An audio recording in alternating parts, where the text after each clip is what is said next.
Are we live? We are live, yes. Hey! Hey. I know, we saw each other when we were like, we need to get ready. I'm like, I was like, hold on, let me do my hair real quick. Let me like pull it back. Yeah. let me pull it back. Let me spruce up for you all because I've been in quarantine too long and Yeah, definitely. No, that's real.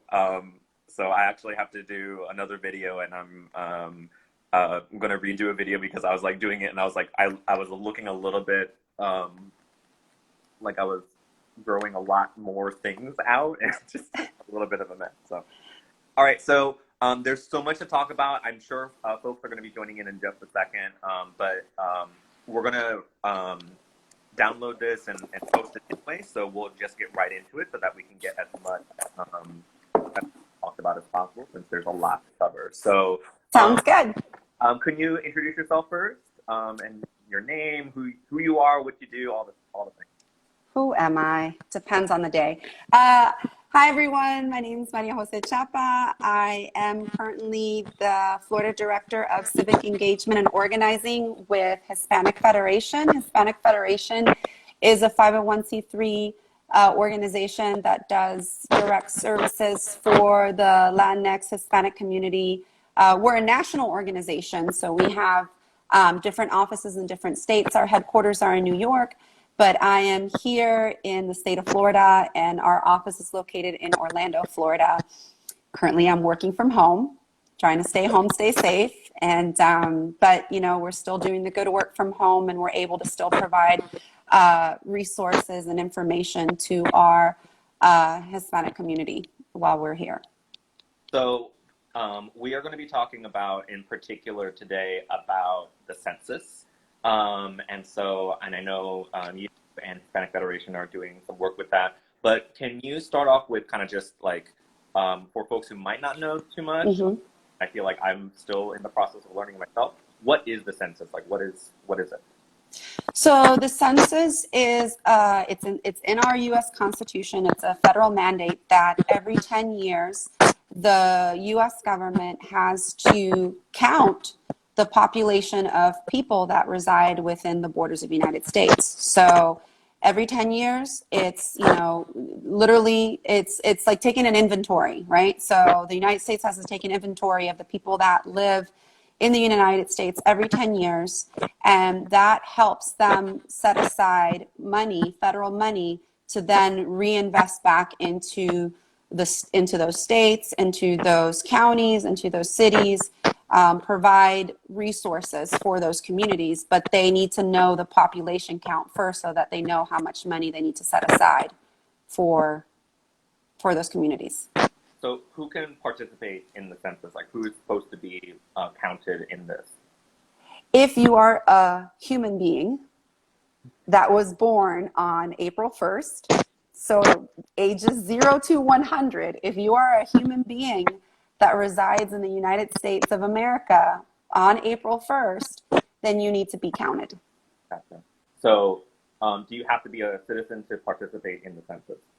No, you just need to be a living, breathing human being that lives in the United States on April 1st, on or before April 1st, and be counted. Yeah.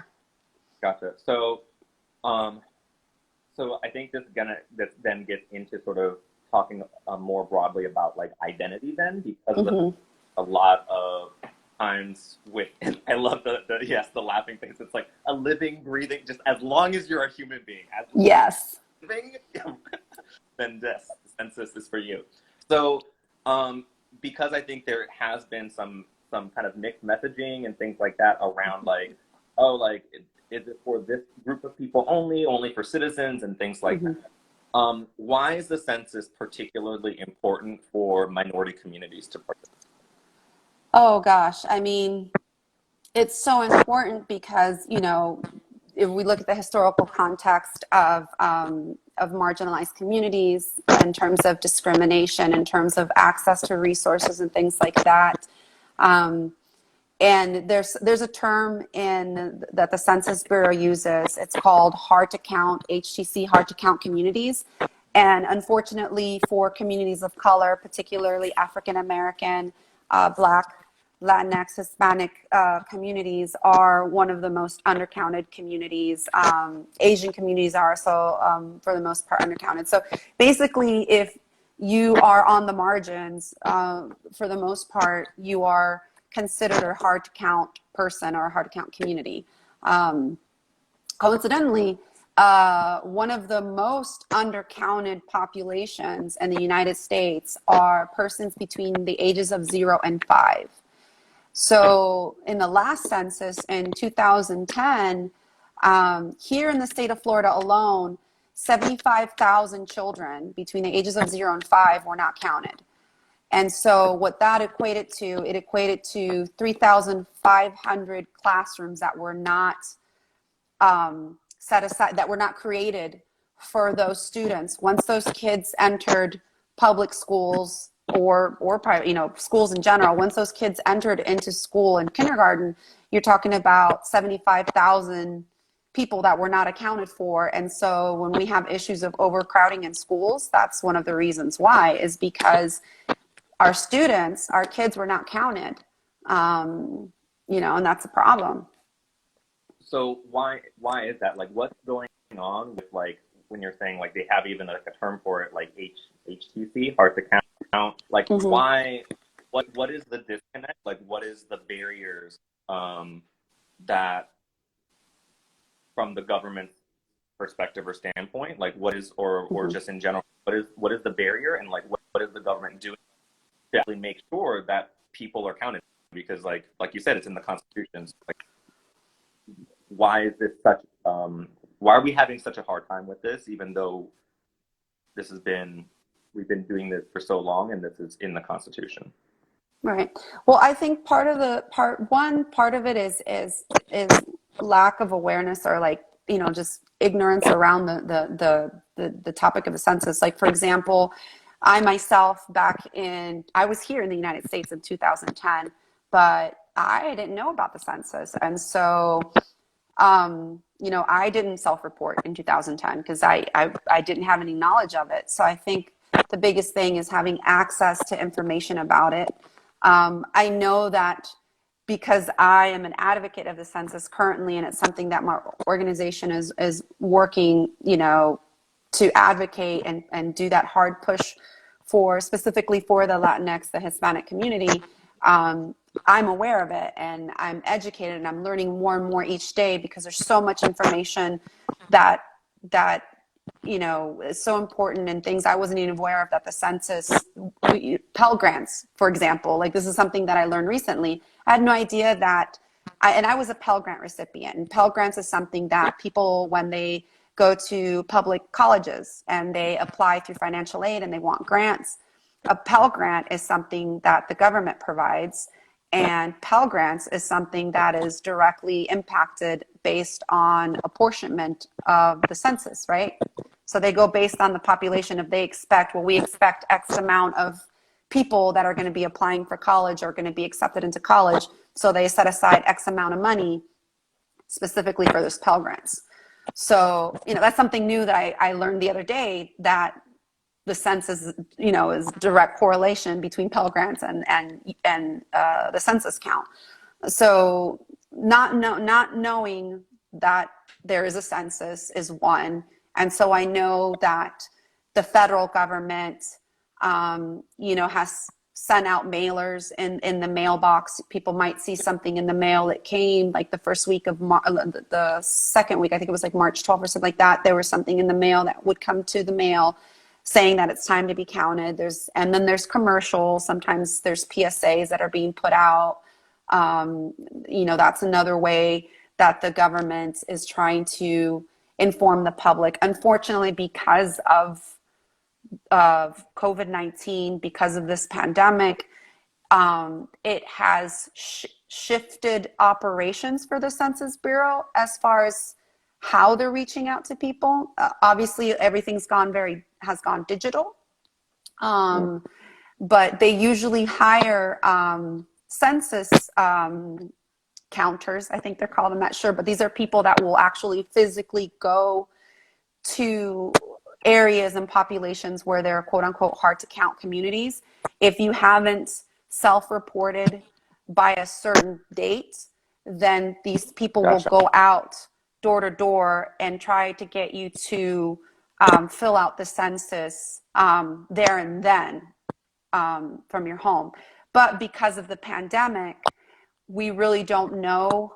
I haven't gotten any recent information from the Census Bureau when they plan on sending people physically out. Currently, what they're encouraging people to do is to self-report online, which is very simple. They can go online and self-report, or if they don't have internet access, they can also call the Census Bureau. They have a 1-800 number as well, which we will provide that information later. But those are several ways that they can do it. They can self-report online. They can self-report by phone. They can self-report by mail because they're also mailing out the census as well. The actual physical paper census, they'll mail it out and people can fill out the information and mail it back to the Census Bureau. But personally, I self-reported online. It was quick and simple. It took me maybe like 10, 12 minutes the most to fill it out for myself and my 2 daughters. And it's, you know, it's pretty straightforward. I think the only thing that people are having a little bit difficulty answering is the racial demographics. It's just like a nuanced conversation. Well, and it's really interesting because the other day, I know that we, like our organization, we have a hotline. People can call if they have questions and regarding filling out the census. And there was a caller that took issue with the race question because they felt that Hispanic is a race because Latinx Hispanic communities are multiracial, that Hispanic should be considered a race. But in fact, being Hispanic is not a race, it's an ethnicity. So for Hispanic people, it's kind of like a loaded question, answering that specific question. Like I know when I answered it, I first checked for ethnicity. I put Hispanic. I think it was like, and it named like Mexican, Cuban, whatever. Like it's a, you know, you click Hispanic, and then when it goes to race, I don't self-identify as white, but I know that I'm Mexican and I'm mestiza. And so I know that I'm mixed with indigenous and European blood. So I just went ahead and clicked like white European, and I put North American, Indian, and then I think I clicked other. So I mean, when it comes to the race question, you can select multiple races, or you can click biracial, or you can click other, and then you can actually write it in yourself. I know, for example, like Congresswoman Rashida Tlaib, I don't know if I pronounce it properly.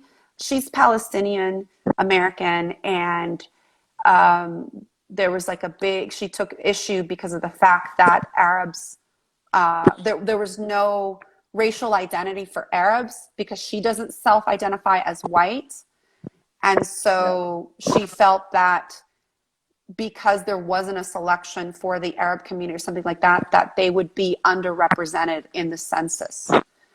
So even as like, though there's definitely like good reason to do the census, obviously, and for that general demographic information in order to support things like that, and to, you know, funding all those things, and at the same time, just the manner, like just the fact that we have to check boxes and like have this, you know, it's a nuanced conversation that we are constantly having about race, ethnicity.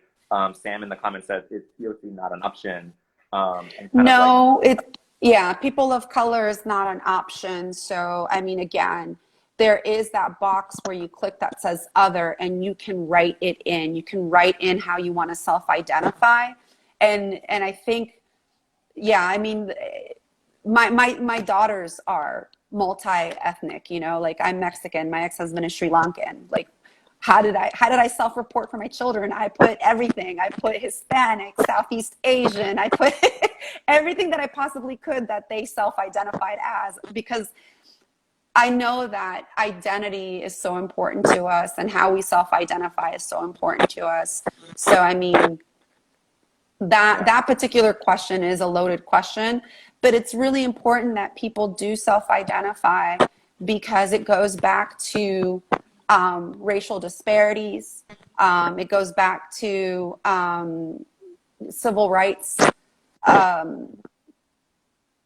There's just so many organizations, nonprofit organizations and organizations specifically that help communities of color when it comes to discrimination, things like that.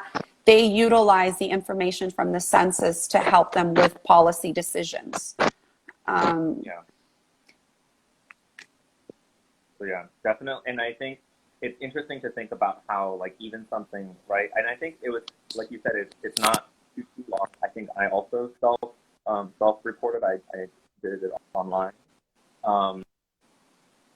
So like definitely a lot shorter than I was expecting it to be. And at the same time, like definitely loaded. It can get very, very nuanced and complicated or complex, and that complexity might not be represented in how it's laid out and how it's presented for communities, for different communities.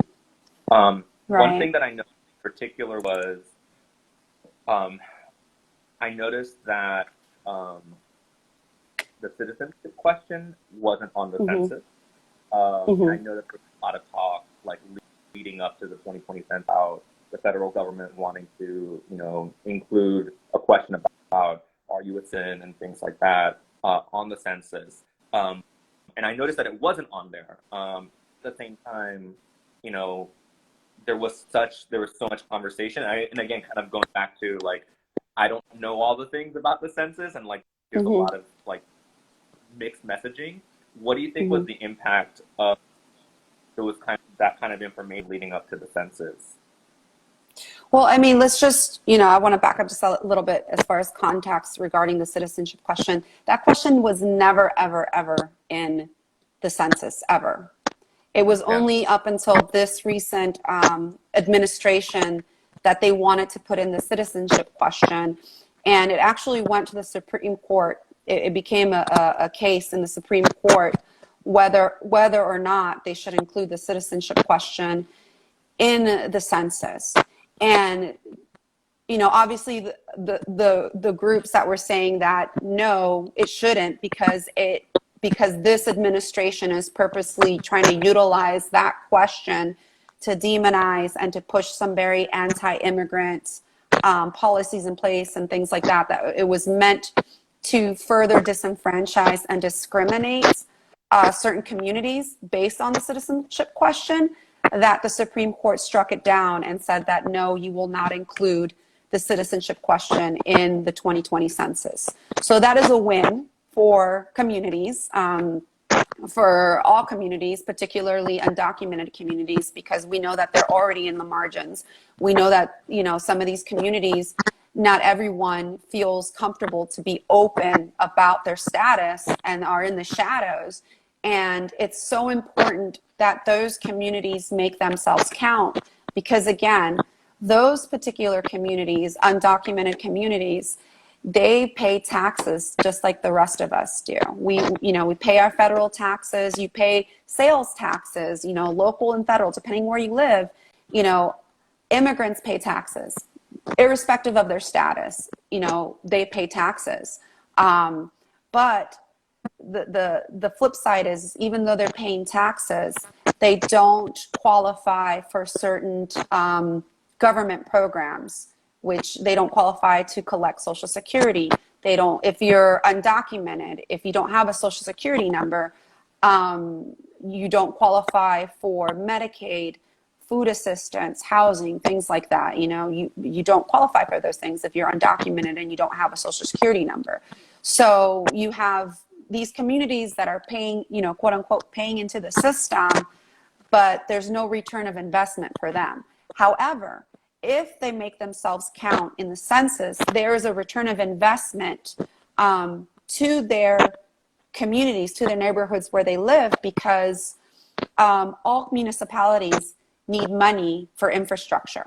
So to repair roads, for, you know, the public health departments, you know, there's county health departments trying to fight, you know, COVID-19 right now, and access to more testing, hospitals, you know, the federal money that comes from the census goes towards those things. It goes towards cell towers. It goes towards public schools. That's money that's needed. So it's so important that everyone makes themselves count, and particularly those communities. You know, like, and just to give you, you know, like a monetary value, because each person has a monetary value for the census. Each person that, yeah. So you have a monetary value, Masa. So Masa, you're worth yes, Masa, your monetary value is $2,000 per year for the next 10 years. So if you self-report, that's $20,000 of money for you existing in your county, right? That's $20,000 for those 10 years. So think about it exponentially. The people that don't self-report, if they don't report the people, if people wonder why their taxes go up, like homeowners that live in certain counties, and you wonder why, you know, your county commission is voting to raise the millage rate. They have to raise the millage rate because they have to be able to pay for the infrastructural needs of those counties. And so it behooves people not to encourage everyone in their county to make themselves counted. Like, irrespective of what our political differences are, irrespective if you're a conservative, Republican, Democrat, whether you agree whether undocumented people, homeless people should exist in your county, guess what? You want those people to be counted, because if those people are not counted, you are going to be paying for it through your property taxes, because that means the county did not receive the federal money that it needed to withstand the infrastructure of the population that is there. Gotcha.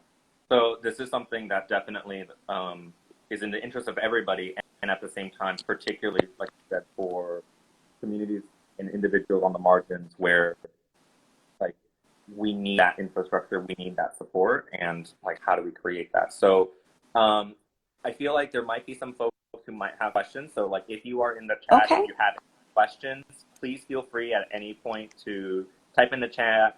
Sam modeled that with, is POC not an option?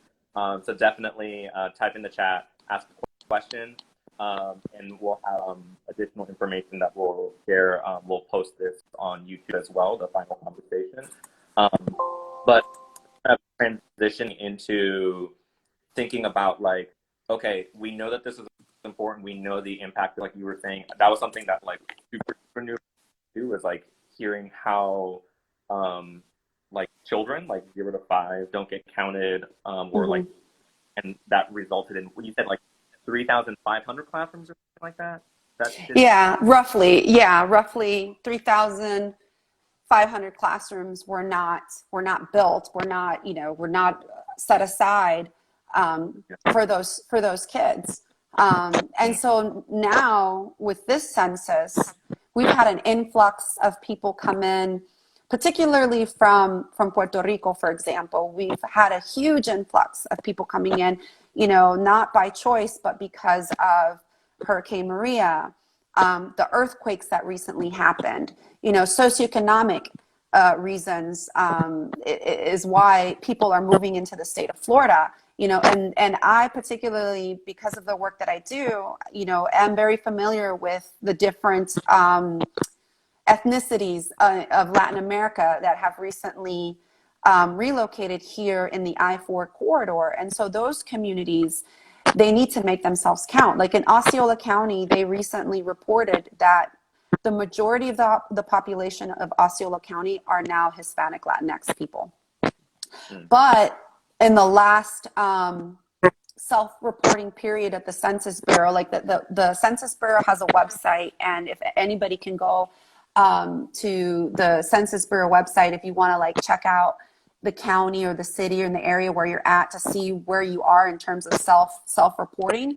The last time that I looked at the So Sam asked, and I'm hoping that we caught the last bit of your answer before this cut out. But Sam's question, in terms of Osceola County. Yeah, I Yeah. said that Osceola County, the last time that I checked to see what the self-reporting numbers were, it was at 39%, which is like abysmal, because that means only 39% of the population and reported. And also Osceola County has one of the higher taxes, and they're going through a lot of difficult times right now because of what's going on with COVID-19. But the county itself doesn't have the resources, and part of the reason why they don't have the resources is because of the low count, self-reporting in the last census, which was in 2010. Gotcha. So in continuing to kind of talk a little bit about participation and representation, Sam had asked in the chat, and correct me if I'm wrong, Sam, retype the question, but Sam was asking about how does the census affect like the LGBTQ plus community in terms of like representation and participation? Well, the questions on the census doesn't ask anything in regards of sexual orientation. So I don't really have an answer for you on that, Sam. It's a really good question, but unfortunately, I mean, maybe fortunately, they don't have that question, and maybe that's something that they should add for the next go round. But that it's not something that the question of what your sexual orientation or gender identification. I mean, that's I think the only option for gender identification is male or female. So if we have people that are non-binary, if there are people that identify as trans, non-binary, they don't have an option, I guess. And so again, that goes back to, for the following census, that the United States needs to understand that there's more than just two genders, and it's something that unfortunately is just not, it's not there in the census. So food for thought, I guess, because I've never thought of that before. So thank you so much, Sam, for highlighting that. Okay. So I am so sorry about that, Maria José. That's okay. Yeah, I think, but I think Sam was saying in the chat too about there was like question around like household, like same gender partnerships, but but it's more based around like partnerships in terms of the household as opposed to sexual orientation or identity. Right. Okay. So when you are counting the people in your home, it does ask you what is your relationship to them. So you can put your relationship to them. But you have to self-report everyone that lives in your home, whether they're your relative or not. So I know, Masa, you have, for example, if you have roommates, then one person needs to self-report for everyone. It does not mean that Masa, you take one census and then your roommate takes one census and they don't. No, one person will report everyone in the household. Right. So you don't have to have kinship. It's just the fact that you all live in the same address. Gotcha. Like the people who, well, let's talk about the people who don't have addresses are the houseless community.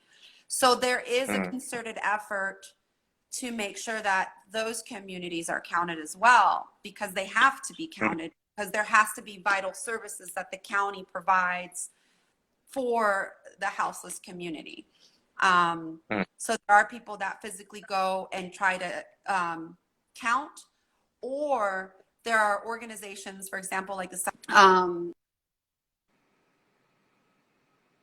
organizations that provide temporary shelters for the houseless community, where they will provide information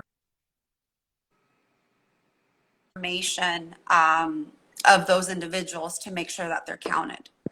And then people who are incarcerated also need to be counted. So the incarcerated population, they have to be counted for the census as well. So there's like a lot of, again, there's a lot of, I'm seeing how there could be a lot of barriers and a lot of potential for institutions, like systemic failures and institutions and people within institutions to not count folks and to in a sense not do, not support that constitutional duty. That is correct, because, and here's the thing that people need to take into consideration too. The census tracks the population size, but based on the information that the census provides, it also impacts redistricting. Okay. Like the House of Representatives, the House of Representatives grows or shrinks based on the size of populations. So going back to, for example, Osceola County can gain potentially 2 seats in the House of Representatives based on the population. So it goes back to communities having that representation that look like them, right? So you are correct. There are certain, we'll call it white supremacy, we'll just call it, systemic racism that does not want certain communities to be counted, because that means that there is more representation for them in the government based on the apportionment. So the Census Bureau, they have a mandate where they have to report their findings by a certain deadline. And there are organizations that are trying to push, they have to push Congress to extend when the deadline is for specifically the apportionment, because of what's going on currently with the COVID-19 pandemic and the difficulty to try to reach maybe those hard to count populations, or to even have people from the Census Bureau out, enumerators, they're called enumerators. So census enumerators, aren't out right now. We can't because of what's going on in light of COVID-19.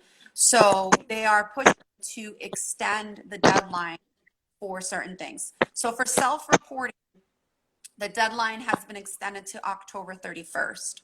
Of course, we won't want people to wait all the way till October 31st. They need to report like yesterday, right? But we do have until October 31st for people to be counted. And then I know there's organizations trying to push to extend when the deadline is for the apportionment of redistricting of representative seats and all that, to push it for, I think, April of 2021. Gotcha. Okay.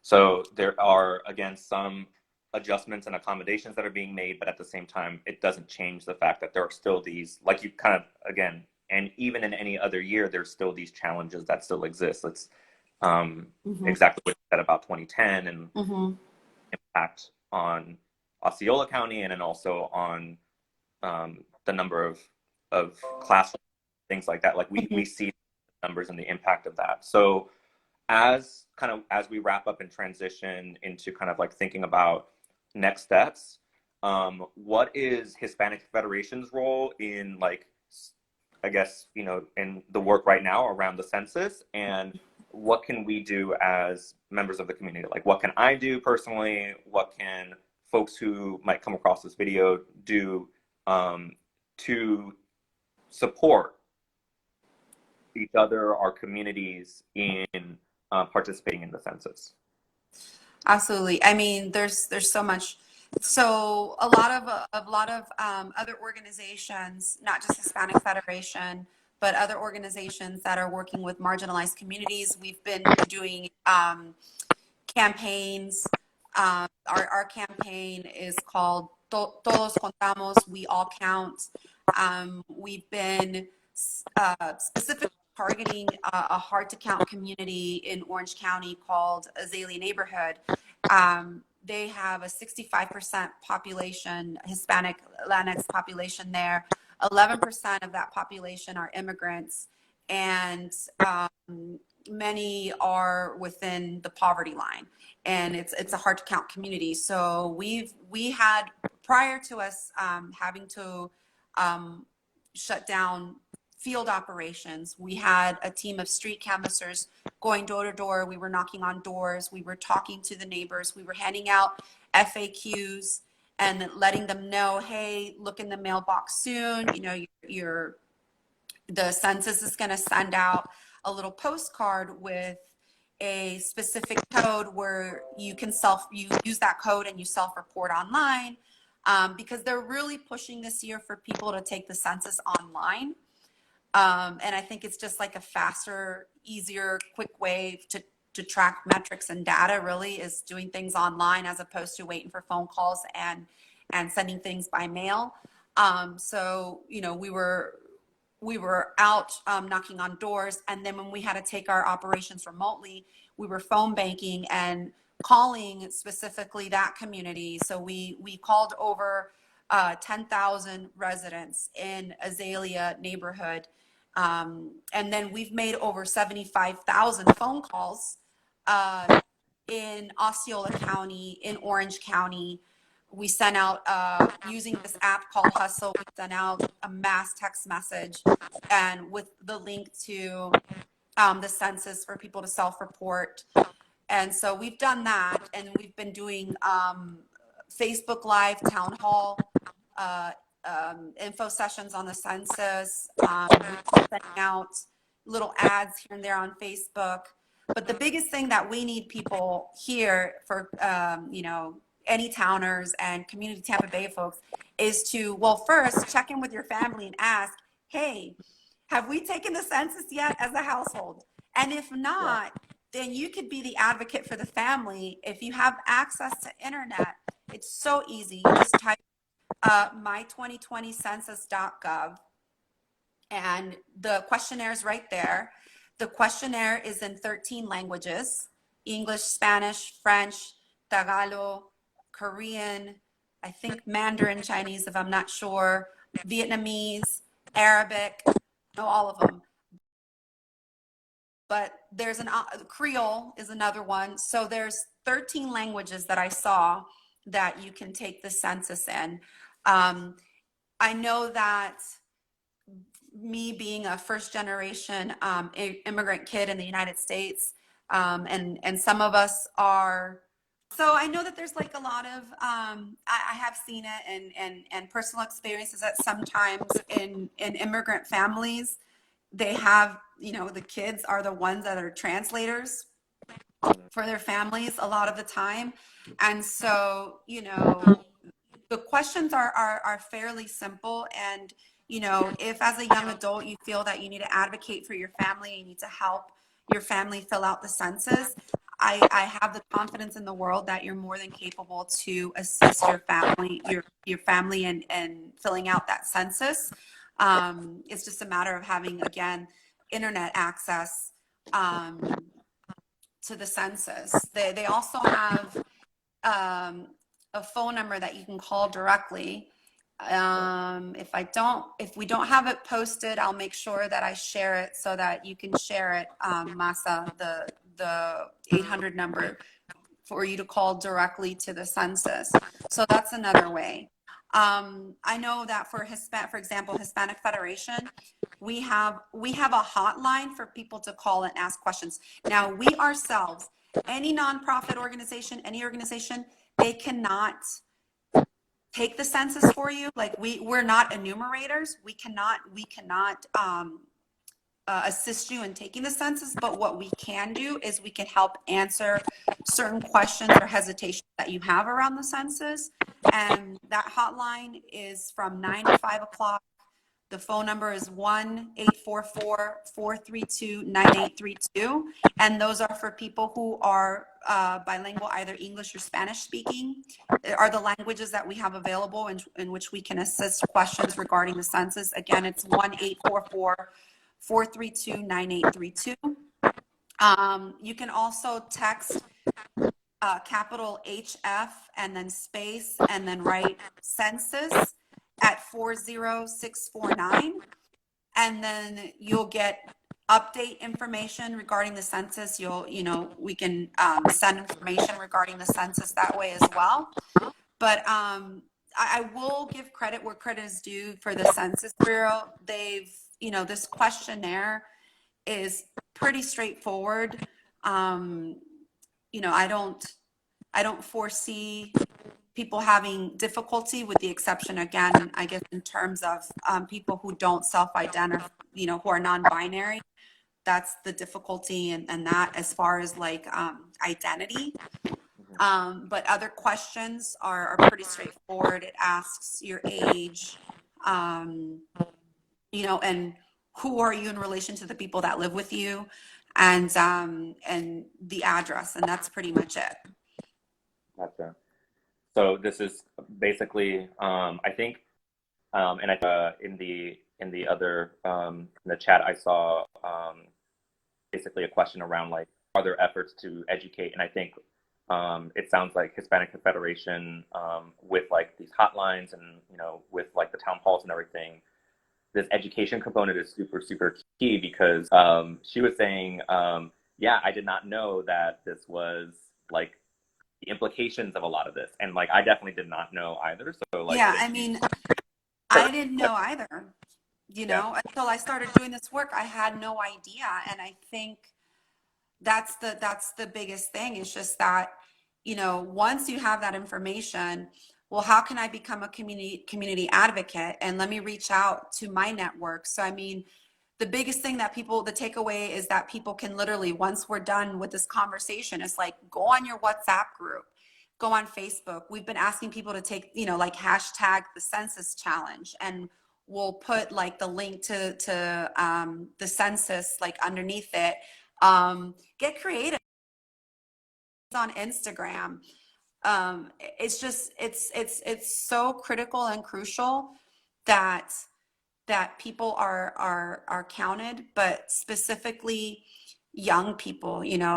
Community Tampa Bay. I know that Community Tampa Bay, with the programming that you all do in Pinellas County schools and perhaps Hillsborough County schools, those school boards have receive funding through the census. So indirectly or directly, Community Tampa Bay is the recipient of funding that probably comes from the census. And self-reporting is so important, because they need to know the population of their students, right? They need to know the demographics and the quantity of students that they're serving in the counties. I just wanted to do one final wrap up so that we can. Yes, we're gonna wrap this up, and I feel bad for you, because I'm sure you've got a lot of editing. Yes. Oh, for sure. So put it all in one concise video and put it on YouTube. Yeah. It's this Spectrum internet. Yo, I'm paying an arm and a leg, and it's like nope. It decides whether it's my phone data or the internet data. But yeah, I just wanted to thank you for all the amazing information because I think like this is a huge piece of this is like thing. And so that way we can have that ripple effect of communicating to other folks, and like hopefully definitely we can share the phone numbers and everything that you shared and like the texting like that. So really appreciate it. And then any final words, thoughts as we wrap up? I mean, I just, I can't like express how this is like critical. Critical. It's critical that our communities are counted. It's so important, especially, as a single mom with 2 kids, like communities. I benefited from Medicaid at one point. I benefited from food assistance and things like that. And all those things that, I had, for me as a taxpayer, somebody who paid paid their fair share. It was a return of investment for me, but the connection wasn't there that, Head Start, another program that helps you pay for childcare, all these things that I utilized at one point in my life. It all is correlated, or it's a direct result of the census and the population count and how much resources the federal government will allocate to every community. And so, as someone that identifies as a person of color and understanding racial socioeconomic disparities and, kids 0 to 5, like the fact that they were so undercounted in 2010 and now we're in 2020, how were those lives impacted 10 years now, because of the fact that they were not counted and there weren't resources allocated for those kids, for those people, it has like a rippling effect. And so again, please, anybody that watches this video, young, old, please make sure that you make yourself counted, make sure that your family is counted, make sure that, your communities are counted, reach out to all your networks. If you have family, if you live in Florida, but you have family in New Jersey, New York, wherever, send out a message, get on a family group chat, like, Family Flores or Masa's family. Reach out to your family. I know you have family in San talk to my Francisco, dad.